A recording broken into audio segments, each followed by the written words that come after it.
Os estudantes do curso de mestrado profissional em educação da Universidade de Pernambuco, campus Mata Norte, em parceria com as professoras doutoras Adilene Arantes e Odaleia Vidal, docentes titulares da disciplina de formação docente para a educação básica, apresentam o Pod Café.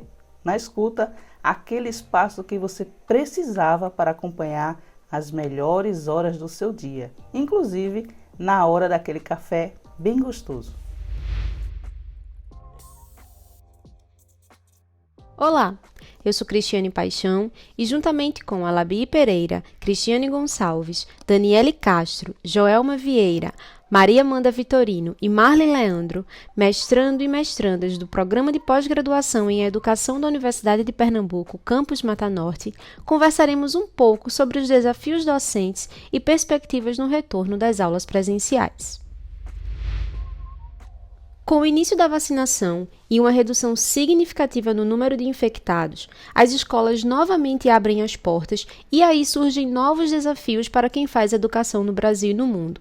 Gestores e gestoras precisam oferecer o máximo de segurança à equipe e aos estudantes, além de gestão de crise, tomadas de decisões importantes para a instituição e como dar suporte a essa comunidade escolar em meio a situações tão atípicas. Para entendermos de forma prática sobre os desafios enfrentados pelas escolas e creches nesse retorno às aulas presenciais, convidamos dois profissionais para um breve diálogo sobre os desafios enfrentados nesse retorno, no que tange a organização, acolhida, impactos emocionais e de aprendizagem. Nesse primeiro momento, iremos dialogar com a professora Amanda Vitorino, gestora de uma creche na cidade do Recife, Pernambuco. Olá, Amanda! Seja muito bem-vinda a esse espaço de partilha.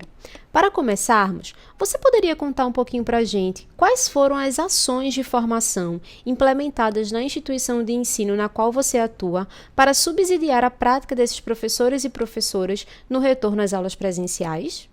Gratidão, Cris, pela oportunidade de participar desse momento de troca. Ao longo da pandemia, fazíamos encontros virtuais periódicos, de maneira a garantir espaço não só formativo para os nossos professores, mas também para um diálogo informal. Entre esses encontros, procuramos trazer psicólogos para trabalhar com os colaboradores na perspectiva do retorno e de como lidar com as emoções neste contexto, e uma avaliação constante sobre o que estava funcionando e o que precisava ser ajustado. Também tivemos a preocupação de trazer para esse espaço um nutricionista para orientar sobre a alimentação, que favorecesse uma vida mais saudável, já que a maioria se queixou do aumento de peso e do cansaço excessivo. Além dessas ações, uma escuta sempre atenta e acolhedora para as demandas dos colegas, visto que muitos enfrentaram difíceis situações em suas casas e grandes perdas. Obrigada, Amanda, pela sua partilha. Gostaria de te dar parabéns, pelas ações que foram desenvolvidas por você e pela sua equipe para acolher esse profissional, que, independente das questões pedagógicas que precisavam ser desenvolvidas, houve uma preocupação de acolher esse profissional, essa profissional, no âmbito pessoal, estabelecendo cuidado, rotinas de autocuidado, para que esse retorno ele pudesse ser mais leve e mais tranquilo, tá? Então, nossos parabéns.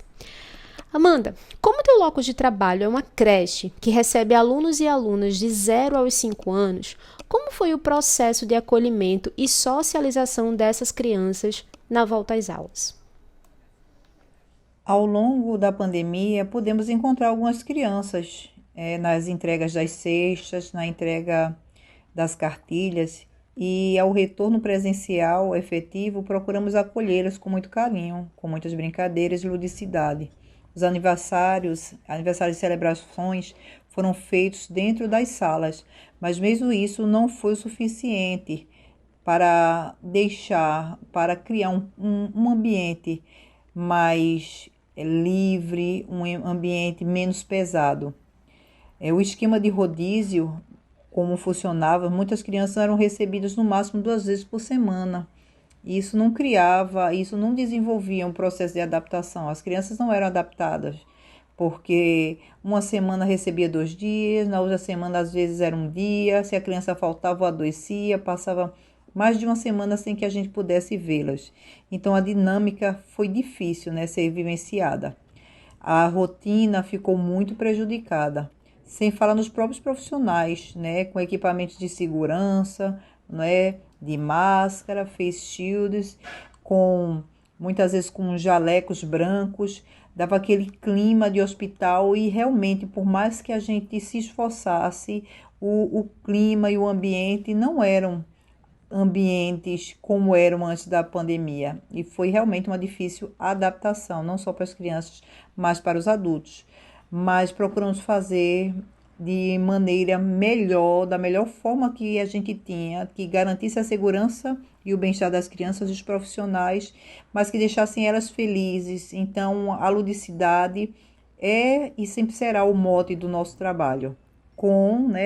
Antes da pandemia era e, sobretudo, nesse retorno às aulas presenciais foi fundamental. Verdade, Amanda, verdade. Muito obrigada por todas as suas colocações. E dando sequência a essa temática, como é que nesse processo, esses quase 2 anos de pandemia e isolamento social podem impactar no processo de ensino e aprendizagem dessas crianças? O ensino e a aprendizagem foram impactados frontalmente na educação infantil. A aprendizagem que se dá essencialmente pela interação, esse retorno presencial foi necessário, mas trouxe e expôs situações bem delicadas para nós que trabalhamos nessa etapa da educação. E tem sido complicado manter esse ambiente ao mesmo tempo que saudável e acolhedor. Esse período foi um período de ressocialização, não é? No que cerne a aquisição também do conhecimento, crianças que passaram praticamente 2 anos afastadas nessa etapa do seu desenvolvimento que é tão importante e é tão rápido. É como se elas nunca tivessem entrado em contato conosco. Então, foi um momento que é como se tudo tivesse zerado. Os pais que tiveram e puderam acompanhar as crianças melhor tiveram menos impacto, mas a maioria das crianças que ficaram alheias a esse contato conosco, as interações nas aulas virtuais, nesse momento perderam muito, né? E a maioria das crianças não teve acesso à tecnologia. Muitas vezes precisávamos produzir todo o material impresso para que os pais levassem, mas mesmo os pais levando, não havia garantia que houvesse alguém em condições de trabalhar com essas crianças. Todo esse contexto dificultou demais as crianças no que é relacionado à fala, à socialização. Hoje a gente vê crianças com dificuldades no grupo 3 que em outro momento ela já teria superado certas etapas, estariam com uma fala bem adquirida, a sua marcha, a forma de andar, a interação, mas que com a pandemia trouxe todos esses problemas, não é, para o desenvolvimento dessas crianças. Obrigada, Amanda, pelas suas contribuições. Foram informações de extrema importância para que possamos entender um pouco da realidade enfrentada pelas instituições de ensino nesse retorno ao presencial. Agora, convidamos o psicólogo Alabi Pereira, graduado em psicologia pela Univisa, trabalhando tanto com atendimento clínico, como também no âmbito da psicologia escolar e educacional, para dialogarmos um pouco sobre como ele tem percebido, nos relatos de alguns atores desse processo de ensino e aprendizagem, alunos, docentes e a família em geral, como esse público tem se comportado nesse retorno das aulas presenciais. Bem, Cris, esse período pandêmico enfrentado, que se desdobrou em distanciamento social e no ensino remoto, deixou grandes marcas na população, tanto no campo do educacional quanto no âmbito do emocional. Nesse último aspecto, posso destacar que a demanda que mais tenho recebido tem a ansiedade como fator predominante. Muitas crianças e adolescentes têm apresentado sintomas de ansiedade. Isso tem afetado diretamente o processo de aprendizagem e as relações interpessoais que hoje acontecem de forma mais intensa, devido ao retorno das atividades para o formato presencial. muitos questionam as consequências do ensino remoto. Então percebe-se aí uma cobrança intensa em atender as expectativas da escola, da família, a família que, por sua vez, também sofreu com esse período. É importante frisar o aumento no índice de conflitos familiares, dentre eles o divórcio. Quero destacar também uma outra demanda, que consiste nos profissionais da educação, tais como professores e gestores, onde há o grande desafio de lidar com a ansiedade nesse período. Se, por um lado, existe a cobrança para retomar os conteúdos perdidos, já que muitos trazem a frustração de práticas que não foram devidamente vivenciadas por inúmeros motivos. Por outro lado, há o cansaço e um esgotamento emocional, em meio a uma cobrança ainda maior das instituições escola e família. É de extrema relevância que todos reconheçam a importância do acompanhamento psicológico nesse momento, assim como nas instituições de ensino terem o apoio do profissional de psicologia escolar e educacional. A psicoterapia está aí para que todas essas e outras demandas possam ser partilhadas e, sobretudo, acolhidas, e que possamos juntos fazer educação com mais leveza e acolhimento. Gratidão pelo espaço e espero ter contribuído para novas reflexões. Muito obrigada, Labi, por todas as suas colocações, por toda a sua partilha.